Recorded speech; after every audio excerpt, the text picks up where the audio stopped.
Au cœur des vastes forêts celtes, Artio veillait sur son royaume. Depuis les premières lueurs de l'aube jusqu'aux ombres du crépuscule, elle ressentait chaque battement de la terre sous ses pieds. La douce mélodie des rivières qui serpentaient à travers les bois, les chants des oiseaux nichés dans les branches, et le bruissement des feuilles sous la brise légère formaient la symphonie de la vie. Mais aujourd'hui, ce calme familier était troublé. Debout au milieu d'une clairière, la jeune femme fronça les sourcils. Le murmure des rivières avait disparu. Elle s'agenouilla, plaçant une main sur le sol humide. Ce qu'elle ressentit la fit frissonner. La terre, autrefois pleine de vitalité, semblait faiblir, comme si une ombre invisible drainait sa force. Les racines des arbres étaient sèches, les feuilles jaunies avant l'heure, et un silence étrange régnait dans la forêt. Même les animaux semblaient absents, leurs cris étouffés, leurs mouvements erratiques. Artio se redressa, ses yeux d'un vert intense scrutant les alentours. Des signes d'un profond déséquilibre s'étendaient dans chaque direction. Elle se dirigea vers une rivière proche, ses pieds nus foulant la mousse douce, mais ce qu'elle découvrit l'inquiéta davantage. La rivière, autrefois vivante et limpide, était devenue stagnante. L'eau, d'un brun sale, ne bougeait plus. Les poissons, morts, flottaient à la surface, leurs écailles ternies. L'air sentait la décomposition. Un cri d'aigle perça soudain le silence. Elle leva les yeux, observant l'oiseau tourner dans le ciel, comme s'il cherchait à s'échapper d'une menace invisible. Cette créature, symbole de liberté, semblait elle-même désemparée. La déesse comprit alors que quelque chose, quelque part, perturbait le fragile équilibre de la nature. Son cœur s'alourdissait à chaque pas. Artio savait que son devoir était de protéger ce monde qu'elle avait façonné, et que l'harmonie naturelle devait être préservée à tout prix. Mais ce trouble, si soudain et si puissant, était différent de tout ce qu'elle avait connu. Le déséquilibre venait de loin, de forces qu'elle n'avait jamais rencontrées. Sans plus attendre, elle ferma les yeux et se concentra. La jeune femme possédait une connexion unique avec la nature. Elle pouvait entendre les murmures des arbres, sentir les courants sous les rivières, et écouter les battements de la terre. Elle appela à elle ses énergies, cherchant la source de la perturbation. Un frisson parcourut son échine. L'écho qu'elle perçut était sombre, lourd de menaces, et distant, très distant, au-delà des plaines et des forêts. Son corps commença à changer. Sa silhouette, fluide et lumineuse, prit la forme d'une immense ours. Sa fourrure épaisse scintillait de la lumière de la terre elle-même, et ses yeux reflétaient la sagesse de millénaires. Sous cette forme, elle était plus forte, plus connectée à chaque fibre de la nature qui l'entourait. Elle pouvait sentir chaque feuille, chaque racine, chaque souffle de vent comme s'ils étaient une extension d'elle-même.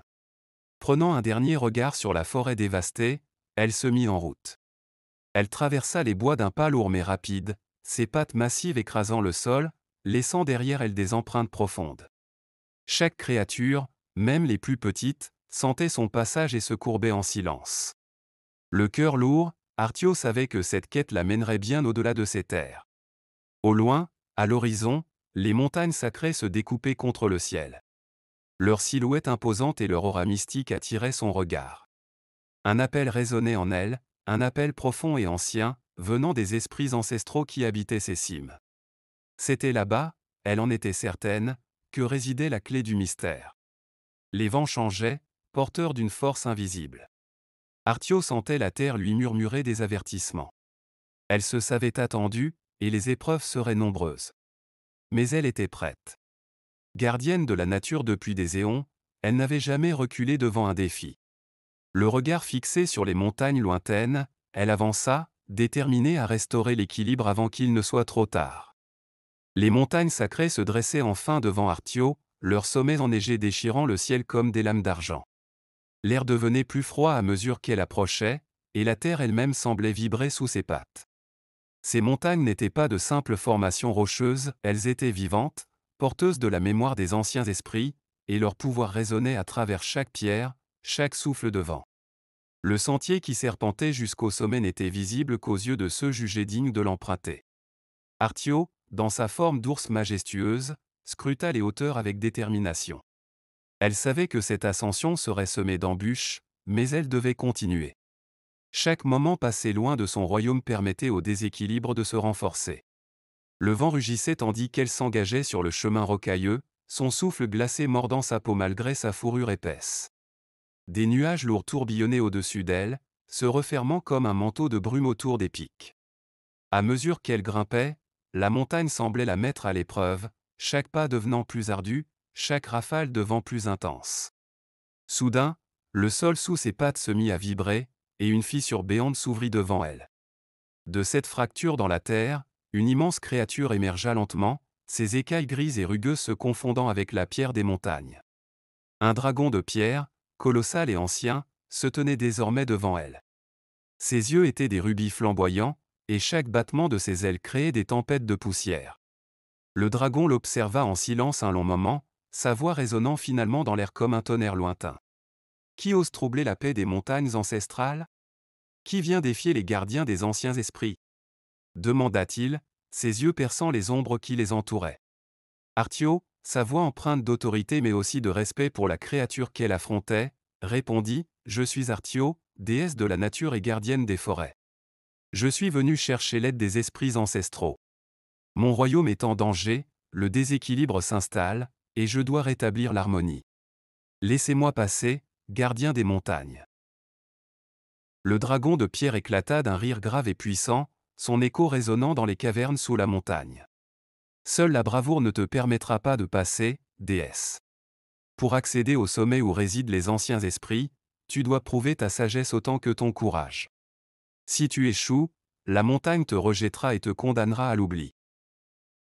Le dragon se redressa, ses ailes se déployant majestueusement, et en un seul battement, il souleva un nuage de poussière qui obscurcit les environs. Lorsqu'il parla à nouveau, sa voix était calme mais impérieuse. Je vais te poser 3 questions, Artio. Si tu réponds correctement, tu prouveras ta sagesse et tu pourras poursuivre ton chemin. Mais si tu échoues, ton voyage s'arrêtera ici.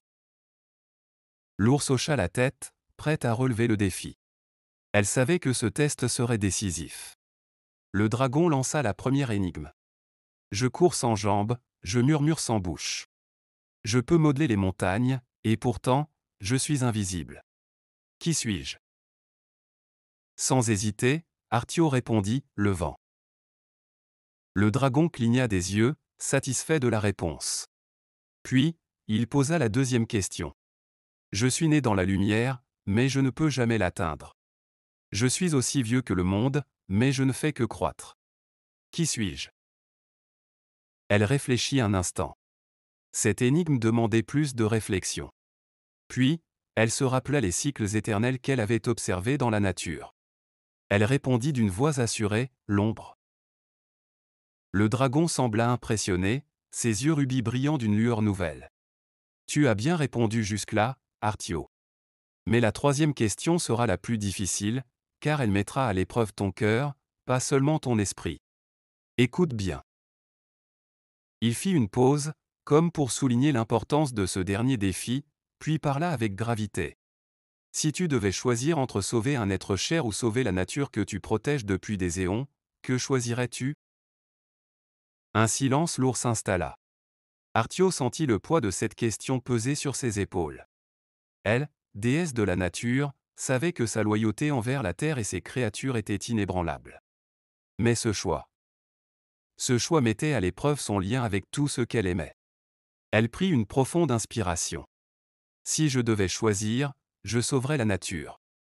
Car sans elle, il n'y aurait plus de foyer pour ceux que j'aime. La nature est le berceau de toute vie, et en la protégeant, je protège aussi les êtres chers à mon cœur. Le dragon la fixa, silencieux.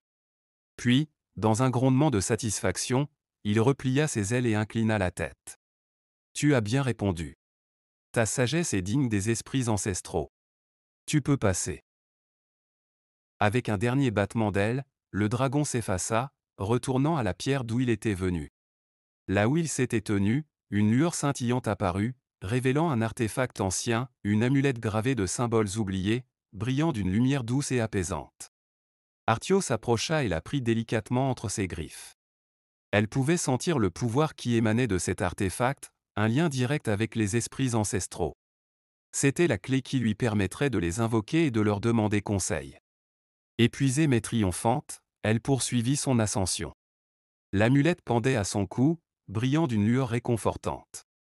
Elle savait que ce ne serait que le début des épreuves qui l'attendaient, mais avec cet artefact, elle se sentait plus proche de la vérité.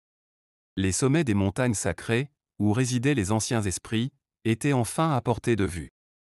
Les montagnes sacrées se dressaient enfin devant Artio, leurs sommets enneigés déchirant le ciel comme des lames d'argent. L'air devenait plus froid à mesure qu'elle approchait, et la terre elle-même semblait vibrer sous ses pattes. Ces montagnes n'étaient pas de simples formations rocheuses, elles étaient vivantes, porteuses de la mémoire des anciens esprits, et leur pouvoir résonnait à travers chaque pierre, chaque souffle de vent. Le sentier qui serpentait jusqu'au sommet n'était visible qu'aux yeux de ceux jugés dignes de l'emprunter. Artio, dans sa forme d'ours majestueuse, scruta les hauteurs avec détermination. Elle savait que cette ascension serait semée d'embûches, mais elle devait continuer. Chaque moment passé loin de son royaume permettait au déséquilibre de se renforcer. Le vent rugissait tandis qu'elle s'engageait sur le chemin rocailleux, son souffle glacé mordant sa peau malgré sa fourrure épaisse. Des nuages lourds tourbillonnaient au-dessus d'elle, se refermant comme un manteau de brume autour des pics. À mesure qu'elle grimpait, la montagne semblait la mettre à l'épreuve, chaque pas devenant plus ardu, chaque rafale de vent plus intense. Soudain, le sol sous ses pattes se mit à vibrer, et une fissure béante s'ouvrit devant elle. De cette fracture dans la terre, une immense créature émergea lentement, ses écailles grises et rugueuses se confondant avec la pierre des montagnes. Un dragon de pierre, colossal et ancien, se tenait désormais devant elle. Ses yeux étaient des rubis flamboyants, et chaque battement de ses ailes créait des tempêtes de poussière. Le dragon l'observa en silence un long moment, sa voix résonnant finalement dans l'air comme un tonnerre lointain. Qui ose troubler la paix des montagnes ancestrales? Qui vient défier les gardiens des anciens esprits? Demanda-t-il, ses yeux perçant les ombres qui les entouraient. Artio, sa voix empreinte d'autorité mais aussi de respect pour la créature qu'elle affrontait, répondit, « Je suis Artio, déesse de la nature et gardienne des forêts. Je suis venu chercher l'aide des esprits ancestraux. Mon royaume est en danger, le déséquilibre s'installe, et je dois rétablir l'harmonie. Laissez-moi passer, gardien des montagnes. » Le dragon de pierre éclata d'un rire grave et puissant, son écho résonnant dans les cavernes sous la montagne. Seule la bravoure ne te permettra pas de passer, déesse. Pour accéder au sommet où résident les anciens esprits, tu dois prouver ta sagesse autant que ton courage. Si tu échoues, la montagne te rejettera et te condamnera à l'oubli. Le dragon se redressa, ses ailes se déployant majestueusement, et en un seul battement, il souleva un nuage de poussière qui obscurcit les environs. Lorsqu'il parla à nouveau, sa voix était calme mais impérieuse. « Je vais te poser 3 questions, Artio. Si tu réponds correctement, tu prouveras ta sagesse et tu pourras poursuivre ton chemin. Mais si tu échoues, ton voyage s'arrêtera ici. » L'ours hocha la tête, prête à relever le défi. Elle savait que ce test serait décisif. Le dragon lança la première énigme. « Je cours sans jambes, je murmure sans bouche. Je peux modeler les montagnes, et pourtant, je suis invisible.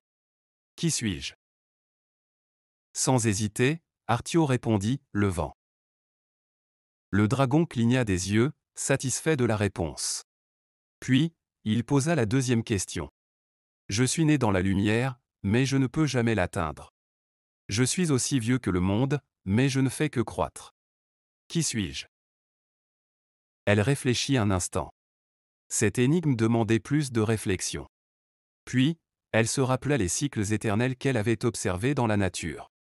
Elle répondit d'une voix assurée, « L'ombre. » Le dragon sembla impressionné, ses yeux rubis brillant d'une lueur nouvelle. « Tu as bien répondu jusque-là, Artio. Mais la troisième question sera la plus difficile, car elle mettra à l'épreuve ton cœur, pas seulement ton esprit. Écoute bien. » Il fit une pause, comme pour souligner l'importance de ce dernier défi, puis parla avec gravité.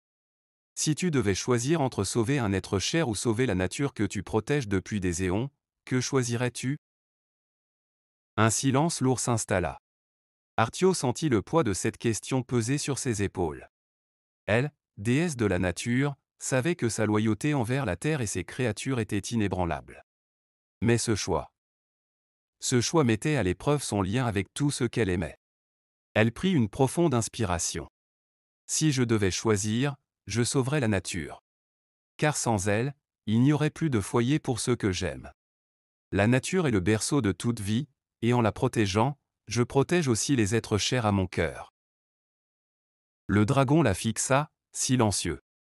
Puis, dans un grondement de satisfaction, il replia ses ailes et inclina la tête.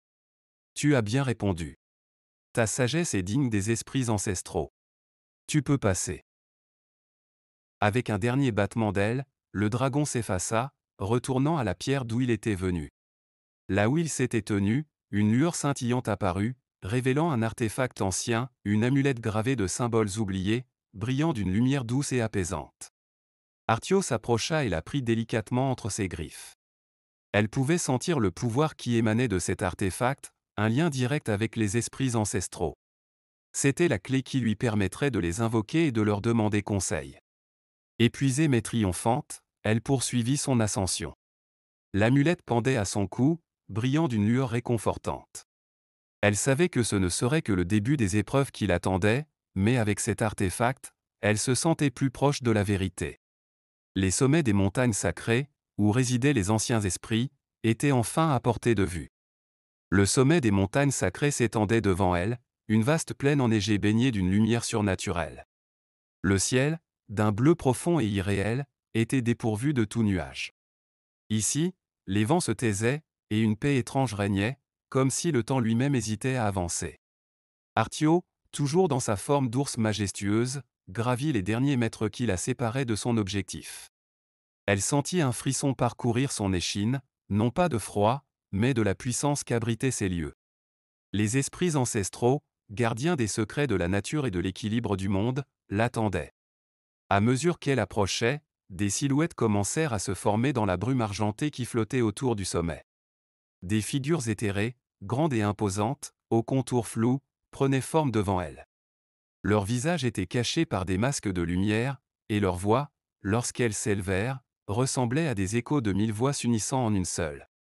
Arthio, déesse de la nature et gardienne des forêts, tu as traversé de nombreux périls pour te présenter devant nous, résonna l'une des voix, grave et solennelle.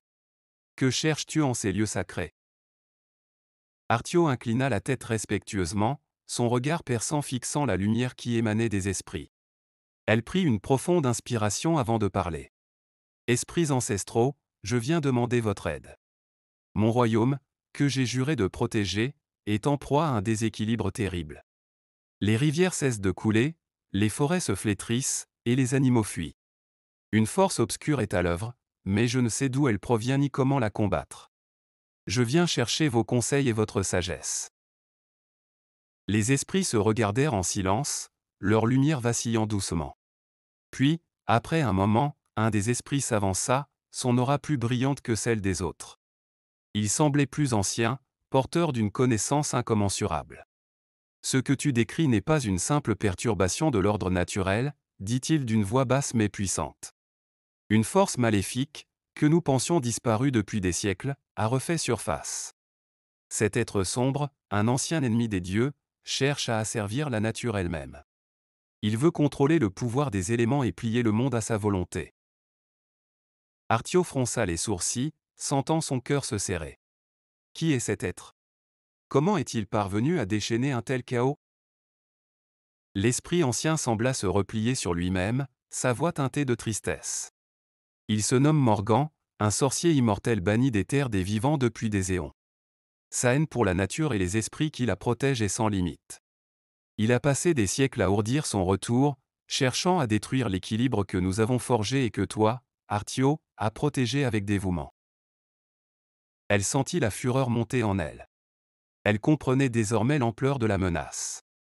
Si Morgan parvenait à dominer la nature, rien ne pourrait l'arrêter. Les forêts, les rivières, les montagnes, tout plierait sous sa volonté destructrice. Alors, que dois-je faire pour l'arrêter? Demanda-t-elle d'une voix forte et déterminée. Dites-moi où le trouver, et je l'affronterai. Je le détruirai, peu importe le prix à payer. Les esprits se consultèrent à nouveau, et cette fois-ci, tous parlèrent d'une seule voix. L'affronter ne sera pas une tâche aisée, Arthio. Morgan est rusé et puissant. Mais nous te donnerons les moyens de réussir.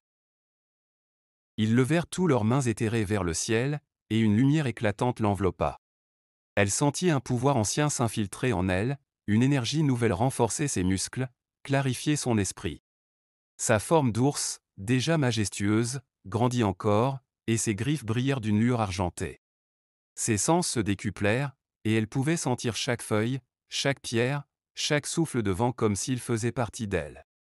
Nous te confions notre bénédiction, déclarèrent les esprits. Avec ce pouvoir, tu pourras affronter Morgan. Mais souviens-toi, la force seule ne suffira pas. Il manipule l'esprit autant que la matière. Sois vigilante, et ne laisse pas la haine ni la peur guider tes actions. Un autre esprit, plus jeune et plus agile, s'approcha ensuite. Il lui tendit une petite pierre taillée en cristal, brillant d'un éclat surnaturel. Ceci est un fragment de notre essence. Avec cela, tu pourras appeler les esprits de la nature à ton aide quand tu en auras le plus besoin. Mais sois sage dans son utilisation, car son pouvoir est limité.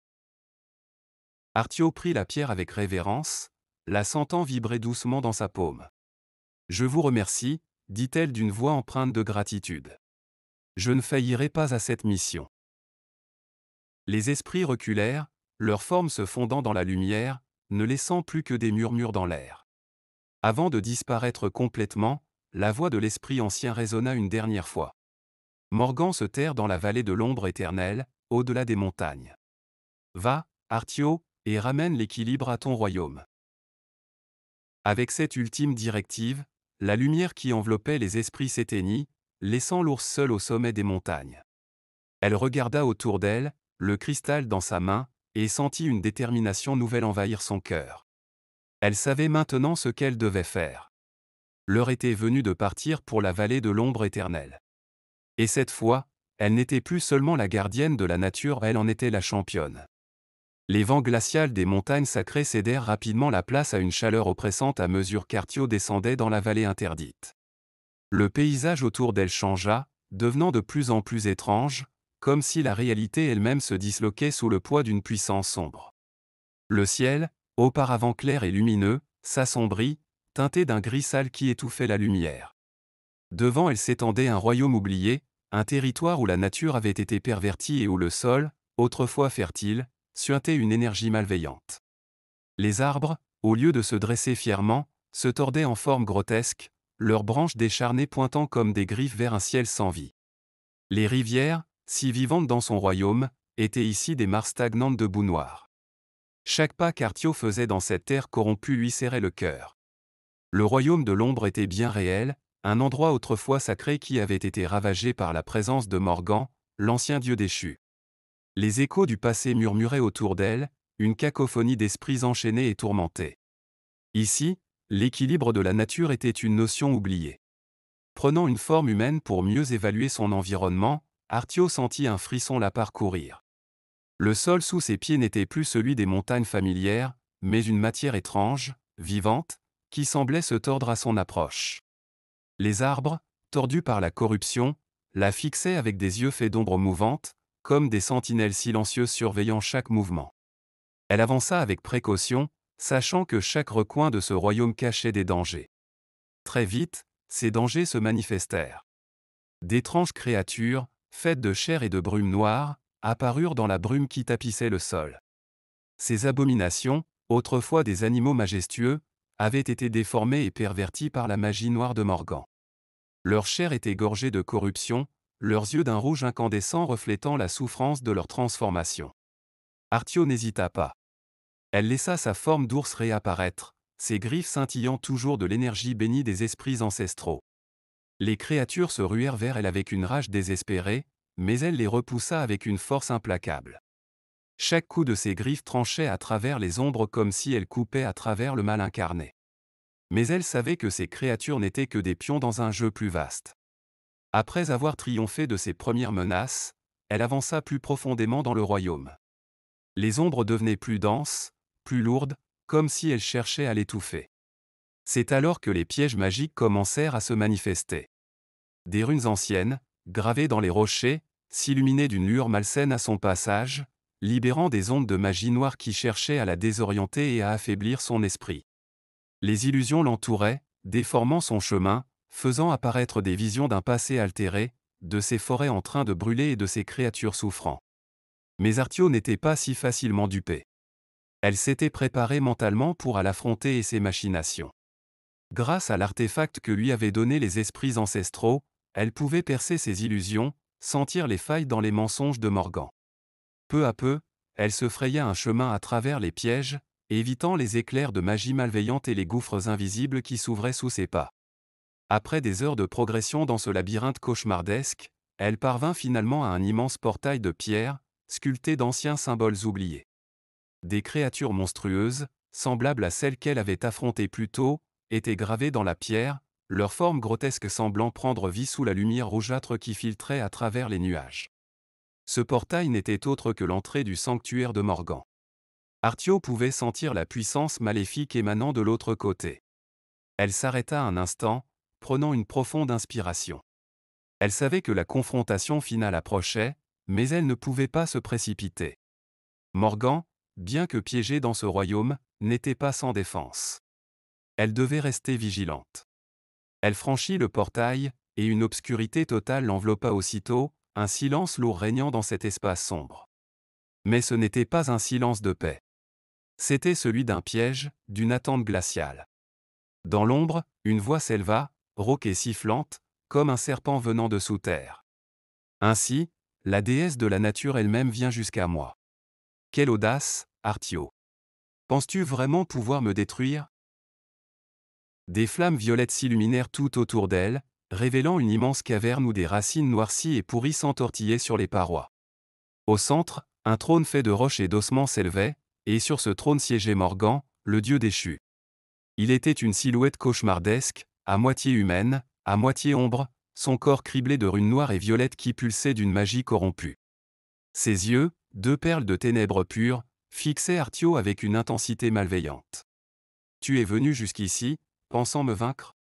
continua-t-il, un sourire tordu étirant ses lèvres. « Les esprits t'ont envoyé à ta perte, pauvre déesse. » Artio resta calme, ses griffes brillantes de la lumière des esprits. « Ton règne de terreur s'achève ici. La nature n'appartient à personne, et certainement pas à toi. » Morgan éclata d'un rire sinistre. « La nature m'appartiendra, qu'importe le prix. Et toi, Artio, tu ne seras qu'un obstacle de plus à briser. » L'affrontement ultime était imminent. Le royaume de l'ombre, corrompu par la magie noire, retenait son souffle tandis que la nature, elle, attendait le signal de son renouveau. Le souffle de Morgan se propageait dans la caverne, un vent glacé chargé de ténèbres. Artio, en position d'attaque, ressentait chaque fibre de son être tendu à l'extrême, prête à affronter la force titanesque qui se dressait devant elle. Le dieu déchu se leva de son trône, ses yeux brûlants de malveillance, son aura saturée de magie noire qui semblait absorber toute lumière environnante. « Viens, déesse. Montre-moi ce que tu vaux. » Sans un mot, Artio fondit sur lui, se métamorphosant en une ours imposante, ses griffes brillantes des bénédictions des esprits ancestraux. Leur premier choc résonna comme le tonnerre. Morgan libéra une vague d'énergie sombre qui frappa Artio de plein fouet, mais elle tenait bon, protégée par la force primordiale de la nature elle-même. Autour d'eux, la caverne se mit à trembler, comme si le royaume corrompu sentait que la fin approchait. Il attaqua à nouveau, envoyant des éclairs violets de pure corruption qui lacéraient l'air. L'ours esquiva, ses mouvements fluides malgré sa forme massive, répliquant par des coups puissants qui fendaient l'ombre. Chaque coup porté par Artio pulsait d'une lumière émeraude, et chaque éclat de lumière semblait dissiper un peu de l'obscurité environnante. Mais Morgan n'était pas un adversaire ordinaire. Sa magie ancienne et interdite rendait chacune de ses attaques dévastatrices. Il invoqua des créatures nées de l'ombre, des spectres tordus et des bêtes cauchemardesques qui encerclaient Artio, cherchant à la submerger. Elle les balaya d'un coup de patte, mais leur nombre ne cessait de croître. Soudain, elle comprit, Morgan puisait directement dans les racines corrompues du royaume pour alimenter son pouvoir. La déesse de la nature ferma les yeux un instant, plongeant en elle-même pour se reconnecter à la nature, cherchant la force de ses alliés, les arbres, les rivières, et les esprits qui habitaient son monde. Une lueur verte intense enveloppa son corps, et elle se redressa, son esprit clarifié. Sa connexion avec la terre n'était pas affaiblie ici. Même dans ce royaume défiguré, la nature, bien que pervertie, restait présente. D'un rugissement, elle invoqua les forces de la nature encore intactes dans ce royaume corrompu. Des racines jaillirent du sol, des branches d'arbres autrefois tordues reprirent vie et s'élancèrent vers Morgan, cherchant à l'immobiliser. Les rivières stagnantes frémirent, essayant de retrouver leur pureté sous son commandement. La nature elle-même se rebellait contre le dieu déchu. Morgan, surpris par cette force nouvelle, recula.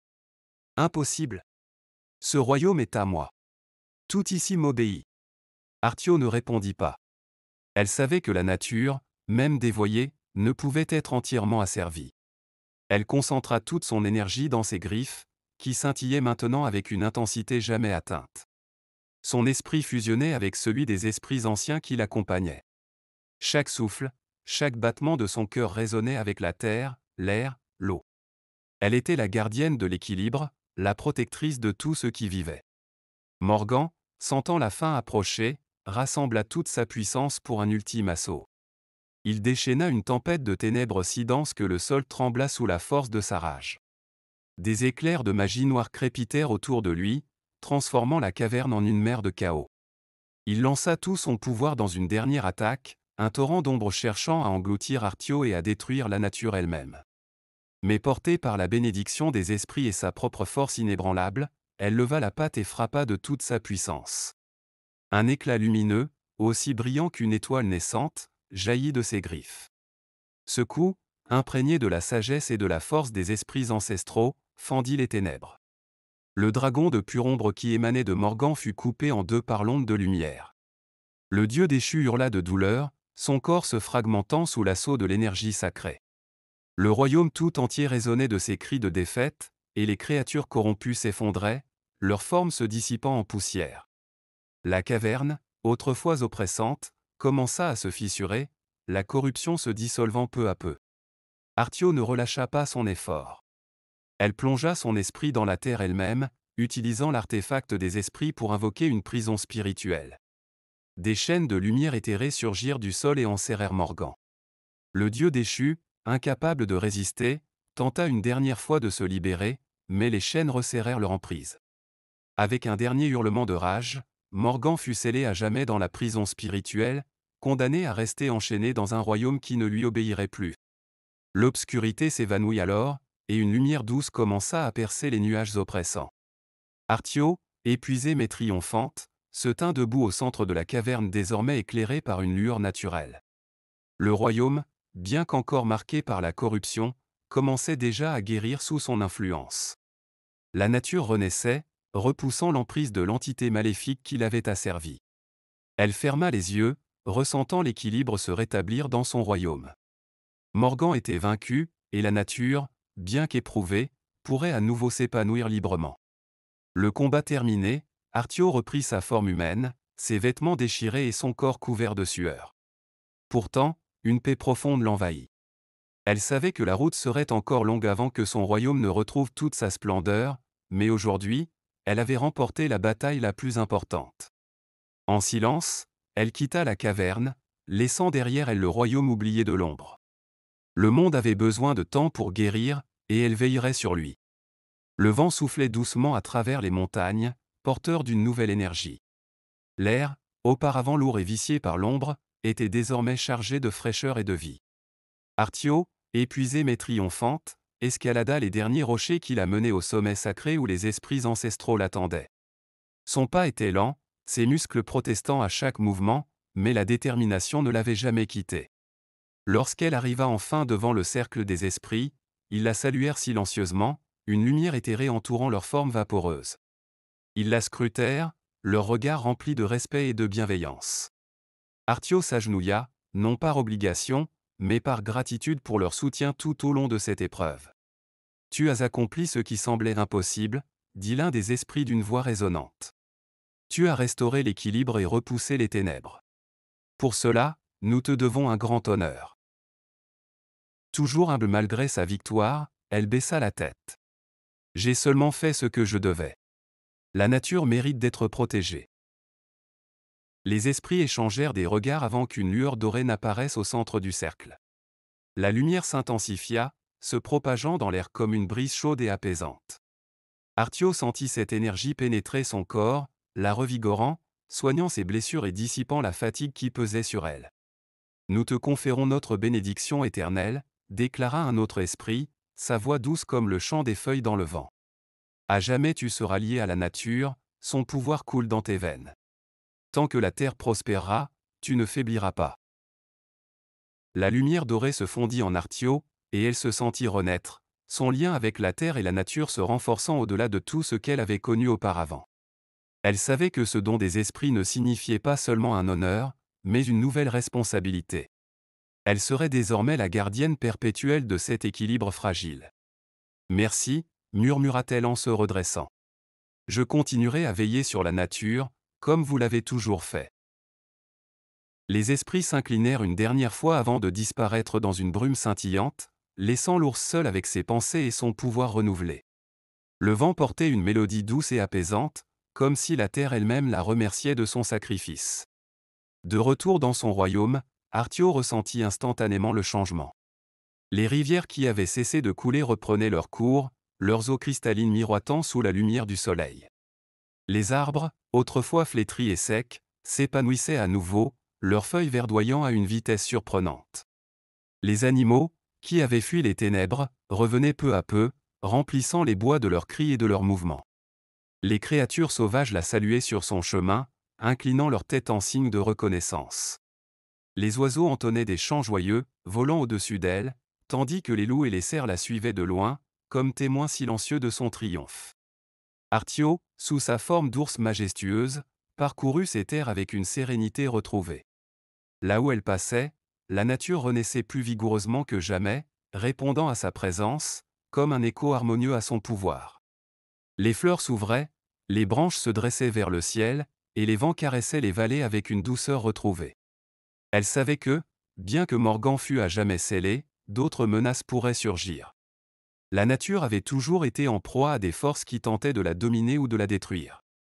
Mais elle serait là, prête à protéger ses terres, ses rivières et ses forêts, contre toute nouvelle menace. Les années passèrent, et Arthio devint une légende vivante. Les peuples qui habitaient près de ces forêts murmurèrent son nom avec révérence.